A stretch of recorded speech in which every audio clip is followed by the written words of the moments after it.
12th પછી કયા admission માટે કઈ વેબસાઇટ પર જઈને કયું ફોર્મ ભરવાનું, કયા માર્ક્સ કન્સિડર થશે, ટોટલ કેટલી કોલેજ છે, એમાં કેટલી બ્રાન્ચ છે, કેટલી શીટ્સ છે, એ તમામ માહિતી હું તમને આજના રીલની અંદર આપવાનો છું. તો તમે સ્ક્રીન ઉપર જોઈ શકતા હશો કે આઈઆઈટીની અંદર એડમિશન માટે જેડબલઈ એડવાન્સનો ઉપરથી મેરિટ બને છે અને જોસા એની એડમિશન કમિટી છે.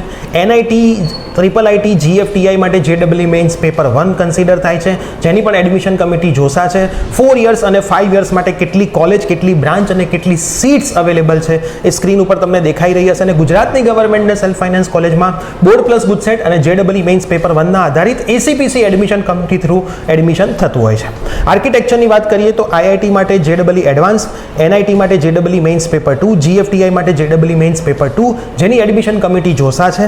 અને ગુજરાતની ગવર્મેન્ટ અને સેલ્ફ ફાઇનાન્સ કોલેજ માટે બોર્ડ અને નાટાના સ્કોર આધારિત એસીપીસી દ્વારા એડમિશન થતું હોય છે, જેમાં 5 વર્ષ અને 4 વર્ષના અલગ અલગ પ્રોગ્રામની સીટ્સ અને કેટલી કોલેજીસ છે તમને સ્ક્રીન ઉપર દેખાઈ રહી છે.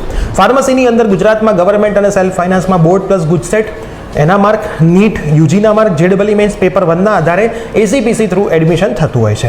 બીટેકની અંદર એગ્રીકલ્ચર, બીટેકની અંદર ફૂડ ટેકનોલોજી, બીટેકની અંદર renewable energy and environmental engineering, એગ્રીકલ્ચરની અંદર board plus GUJCET, GSAUCA admission committee through admission થતું હોય છે. ડેરી ટેકનોલોજી માટે બોર્ડ પર ગુજસેટમાં KU એડમિશન કમિટી દ્વારા થાય છે અને કમ્યુનિટી સાયન્સ અને ફૂડ ન્યુટ્રિશનની અંદર બોર્ડ ગુજસેટના SDAU કમિટી દ્વારા એડમિશન કરાવવામાં આવે છે. આ ઉપરાંત બીએસસીના જે બધા કોર્સિસ છે, અલગ અલગ કોર્સિસ જે તમને સ્ક્રીન ઉપર દેખાઈ રહ્યા છે, એના માટે GCAS એડમિશન કમિટી દ્વારા એડમિશન કરવામાં આવતું હોય છે. તો આ તમામ એડમિશન માટેના ઓનલાઈન ફોર્મ ઘરે બેઠા કેવી રીતે ભરવાના, આખી એડમિશન પ્રોસેસ કેવી રીતે કરવાની, એ જો તમારે સમજવું હોય તો આજે જ યુટ્યુબમાં જાઓ અને પ્રિયસર વિદ્યાપીઠ સર્ચ કરો અને તમામ માહિતી તમને આપણી ચેનલ ઉપરથી રેગ્યુલર બેઝિસ પર મળતી રહેશે. એટલે અમને ફોલો કરવાનું પણ ના ભૂલશો.